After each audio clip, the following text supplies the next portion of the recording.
नाज़रीन अस्सलाम वालेकुम। आप देख रहे हैं सियासत टीवी। कौमी खबरनामे में आप सबका इस्तकबाल है। मैं मोहम्मद सिद्दीक। सबसे पहले सुर्खियों पर एक नज़र डालते हैं। बुलडोज़र कार्रवाइयों पर सुप्रीम कोर्ट का तारीखी फैसला। हुकूमती इख्तियारात के गलत इस्तेमाल पर रोक। कहा किसी भी मुलजिम की जायदाद सजा के तौर पर नहीं गिराई जा सकती। इलाहाबाद में एहतजाज करने वाले तुलबा पर ताकत के इस्तेमाल की कांग्रेस ने की तनकीद। कहा तुलबा की आवाज़ को दबाने की कोशिश कर रही है बीजेपी सरकार। सीआईएसएफ की पहली ऑल वीमेन बटालियन को वज़ारत दाखिला की मंजूरी। हिंदुस्तान की सिक्योरिटी फोर्सेस में सनफी मसावत की जानिब अहम कदम। शुमाली हिंद में आलूदगी की सूरत संगीन। दिल्ली में हवा का मेयार इंतहाई खराब जुमरे में चला गया। नहीं दी थी सुर्खियां, अब खबरों की तफसील पेश है।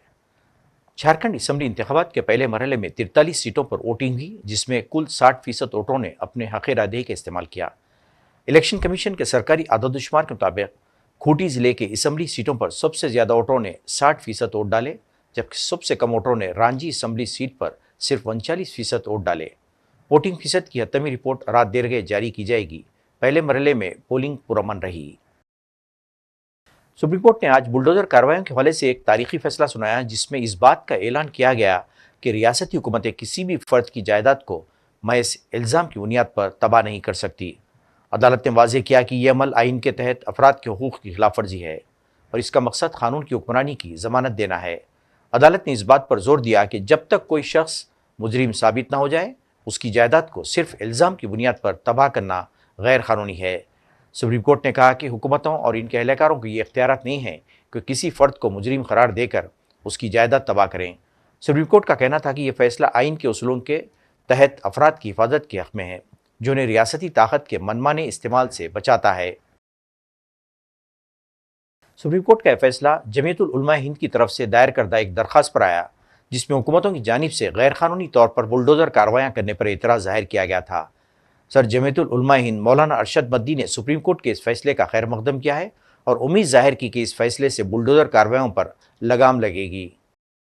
बिहार के दरभंगा में एम्स अस्पताल की संग बुनियाद तकरीब में वज़ीर-ए-आज़म मोदी ने शिरकत की।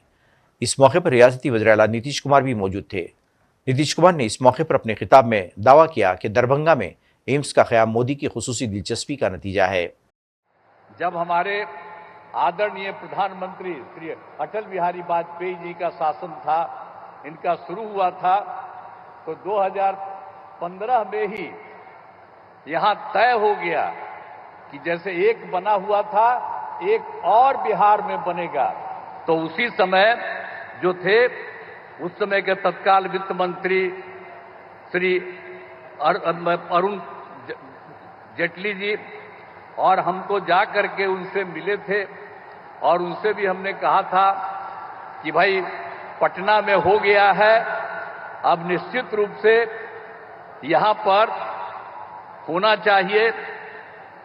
दूसरी जगह ये हमने उनको कहा था कि दरभंगा वाला एरिया जो है इसको होना चाहिए, और हम सब लोगों को शुरू से कहते रहे कि भाई जो पहला मेडिकल कॉलेज हॉस्पिटल पटना का पहला था और दूसरा दरभंगा का है, इसलिए होना चाहिए, ये सब कहा। लेकिन सरकार ने ये निर्णय ले लिया कि यहाँ पर बनेगा। हम सब जगह लोगों से अनुरोध करते थे, और एक बार तो हम 2019 में तत्कालीन केंद्रीय स्वास्थ्य एवं परिवहन कल्याण मंत्री आदरणीय जेपी नड्डा जी पटना आए थे। यहाँ पर बहुत लोग हैं जो सब लोग शामिल थे। कांग्रेस ने कहा कि उत्तर प्रदेश के प्रयागराज में पब्लिक सर्विस कमीशन की मनमानी के खिलाफ एहतजाज करे तुलबा की बात सुनने के बजाय उन पर लाठीचार्ज इंतहाई अफसोसनाक और इंतजामिया की नाकामी है। कांग्रेस कम्युनिकेशन डिपार्टमेंट के इंचार्ज जयराम रमेश ने एक बयान में कहा, प्रयागराज में अपने मुतालिबात के लिए एहतजाज कर रहे तुलबा पर लाठीचार्ज अफसोसनाक है। Uttar Pradesh public service commission की मनमानी के खिलाफ आवाज़ उठाने वाले तुलबा की बातों को तवज्जो से सुना जाना चाहिए। याद रहे कि इलाहाबाद में यूपीएससी के हेडक्वार्टर के बाहर गुज़िश्ता रोज़ हज़ारों तुलबा जमा हो गए थे, जो इम्तिहानात की शफाफियत और सिंगल शिफ्ट में इम्तिहानात मुनक़िद करने का मुतालबा कर रहे थे।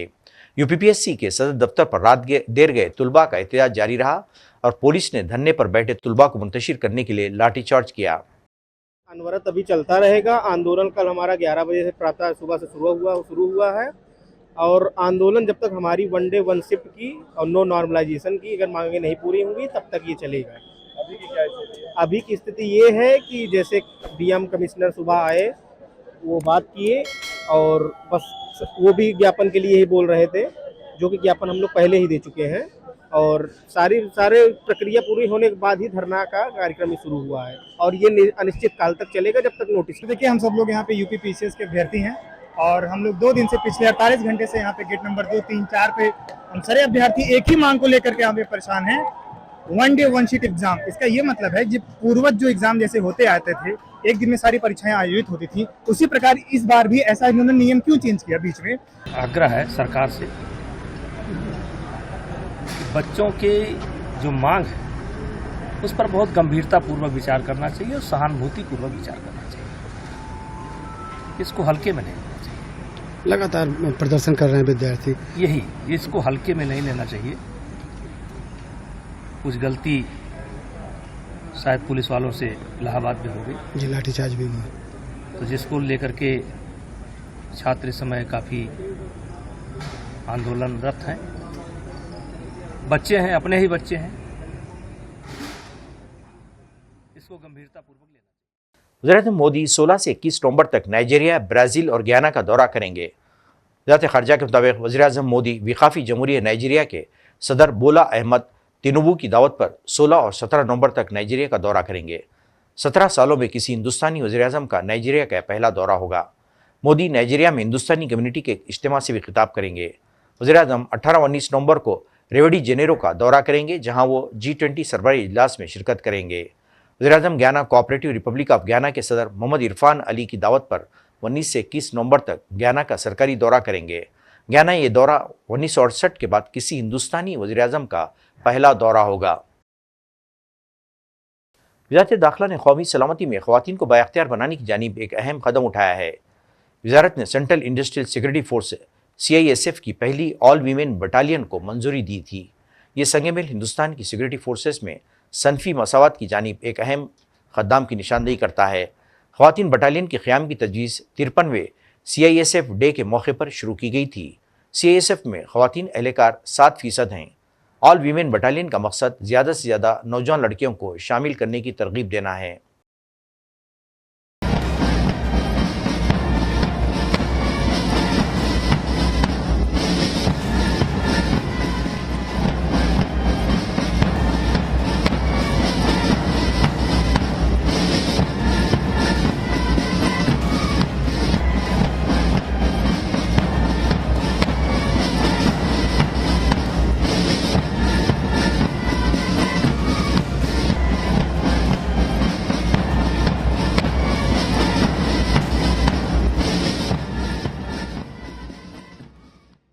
महाराष्ट्र के साबिक़ वज़ीर-ए-आला और शिवसेना UBT के सर उद्धव ठाकरे की हेलीकॉप्टर के इलेक्शन कमीशन के अफसरान ने दोबारा तलाशी ली, जिस पर शिवसेना UBT के लीडरों ने शदीद रद्दमल जाहिर किया। पार्टी के लीडर प्रियंका चतुर्वेदी ने इस ज़िमन में कहा कि यह हरकत उद्धव ठाकरे के साथ ज़्यादती है और इलेक्शन कमीशन की जानिब से जो बेईमानी की जा रही है इसका हिसाब देना होगा। ख्याल रहे कि जब उद्धव ठाकरे उस्मानाबाद में इंतखाबी मुहिम के लिए पहुंचे और इनके हेलीकॉप्टर ने वहां लैंड किया तो इलेक्शन कमीशन की टीम वहां पर पहुंच गई और हेलीकॉप्टर की तलाशी ली। प्रियंका चतुर्वेदी ने इस मौके पर मजीद कहा कि अगर उद्धव ठाकरे की हेलीकॉप्टर की जांच की जा सकती है तो फिर वज़ीर-ए-आज़म नरेंद्र मोदी, महाराष्ट्र के वज़ीर-ए-आला एकनाथ शिंदे और नायब वज़ीर-ए-आला देवेंद्र फडणवीस के हेलीकॉप्टरों की भी जांच की जानी चाहिए। Defence research and development organisation ने उड़ीसा के साहिल से दूर इंटीग्रेटेड टेस्ट रेंज चांदीपुर से long range land attic cruise missile का पहला कामयाब तजुर्बा किया। ये फ्लाइट टेस्ट एक मोबाइल आर्टिकुलेटेड लॉन्चर से किया गया। DRDO के साइंसदानों ने कहा कि तजुर्बा तौक़ुओं के मुताबिक कामयाब रहा और कहा कि इस तजुर्बे के बाद आगे की कार्रवाई आसान हो गई है। उनका कहना था कि मुल्क के दिफाई निज़ाम में ये एक अहम संग-ए-मेल है। दिल्ली और कौमी राजधानी खित्ते के दीगर हिस्सों में आज भी स्मोक की घनी चादर छाई हुई थी, जिससे दूर तक कुछ नज़र नहीं आ रहा था। हवा का मैर ख़राब हो गया। कौमी राजधानी में हवा के मैर का ज़ुमरा बहुत ख़राब बना हुआ है। AQI सुबह 8 बजे तक 361 तक पहुँच गया। मरकजी आलूदगी कंट्रोल बोर्ड के मुताबिक कौमी राजधानी के कुछ हिस्सों में AQI शदीद ख़राब सतह तक पहुँच सकता है। जो 400 के निशान को अबूर कर सकता है। महकमे मौसमियात ने पेशनगोई की है कि दिल्ली और एनसीआर में पूरा हफ्ता रात और सुबह के दौरान धुंध और हल्का कोहर छाया रहेगा। हम तो खुद सीनियर सिटीजन है, लेकिन छोटे छोटे हमारे पोता पोती है, उनको भी दिक्कत हो रहा है स्कूल जाने में, सांस फूलता है। मेरा खुद ही सांस फूल रहा है, आँख में जलन, नाक में जलन, गला में एकदम पूरा चुपचुपाहट हो रहा है, हालत है। हाँ, डेली का मेरा वॉकिंग है, सुबह का निकलना 10,000 से 12,000 स्टेप चलना है डेली, लेकिन सांस फूल रहा है अब इस टाइम। हाँ जी, ये स्थिति सबसे ज़्यादा गंभीर हुआ है 10 साल से, 10-12 साल से यानी ज़्यादा है। था पहले भी, लेकिन बहुत कम था। पहले 25% था, लेकिन बढ़ते बढ़ते आप 100 पार कर चुका है। वजह एक तो जो है हमारा डीजल पेट्रोल का प्रॉब्लम, दूसरा जो ये पराली जला रहे हैं उसका समस्या सबसे ज़्यादा गंभीर हुआ पड़ा है। इसके ऊपर सरकार को कोई कदम बिल्कुल उठाना चाहिए। इसके लिए उस पराली के खाद बनवाएं, खेतों में एक साइड में गड्ढा बनवाएं, उसमें दबवा दें, दूसरे साल में वो काम आ जाएगा। 6 महीना में सड़ करके वो खाद बन जाता है। हम भी किसान परिवार से ही हैं। सर गले में खराश हो रही है और आंखों में थोड़ा जलन हो रही है, जिससे कि सांस लेने में मतलब थोड़ा दिक्कत ज़्यादा हो रही है। जैसे रनिंग करते हैं तो सांस जल्दी फूल रहा है, गले में खराश हो रही है, तो जुकाम और खांसी जैसा गले में खरखर कर लग रहा है, तो दिक्कत बहुत ज़्यादा हो रही है इससे। इसके लिए सरकार को कोई कदम उठाना चाहिए। सरकार को जो भी आसपास जो कूड़ा कचरा है और दिवाली में जो पटाखे वगैरह फोड़ रहे हैं, इन चीज़ों को थोड़ा बैन करना चाहिए। अफगानिस्तान में आज सुबह होने वाले जलजले के झटके वादी कश्मीर में भी महसूस किए गए, ताहम इससे किसी किस्म का कोई नुकसान नहीं हुआ। नेशनल सेंटर फॉर सीज्मोलॉजी के मुताबिक अफगानिस्तान में आज सुबह 11:43 पर जलजला आया। रिक्टर स्केल पर इस जलजले की शिद्दत 5.2 रिकॉर्ड हुई है, जबकि इसकी जेर ज़मीन गहराई 192 किलोमीटर थी। दरिस्ना जलजले के झटके श्रीनगर और वादी के कुछ दूसरे इलाकों में भी महसूस किए गए, ताहम इससे किसी किस्म का कोई जानी या माली नुकसान नहीं हुआ। इत्तलात के मुताबिक बाज़ इलाकों में जलजले के झटके महसूस करने के बाद घरों से लोग बाहर निकल आए। नाज़रीन, आखिर में सुर्खियों पे एक ऑनर। बुलडोज़र कार्रवाइयों पर सुप्रीम कोर्ट का तारीखी फैसला, हुकूमती इख्तियारात के गलत इस्तेमाल पर रोक। कहा, किसी भी मुलजिम की जायदाद सजा के तौर पर नहीं गिराई जा सकती। इलाहाबाद में एहतजाज करने वाले तुलबा पर ताकत के इस्तेमाल की कांग्रेस ने की तनकीद। कहा, तुलबा की आवाज़ को दबाने की कोशिश कर रही है बीजेपी सरकार। सीआईएसएफ की पहली ऑल वीमेन बटालियन को वज़ारत दाखिला की मंजूरी। हिंदुस्तान की सिक्योरिटी फोर्सेस में सनफी मसावत की जानिब अहम कदम। शुमाली हिंद में आलूदगी की सूरत संगीन, दिल्ली में हवा का मेयार इंतहाई ख़राब ज़ुमरे में चला गया। नाज़रीन, इसके साथ ही कौमी खबरनामा ख़त्म होता है। मुझे और सारी सियासत टीम को इजाज़त दें। अल्लाह हाफ़िज़।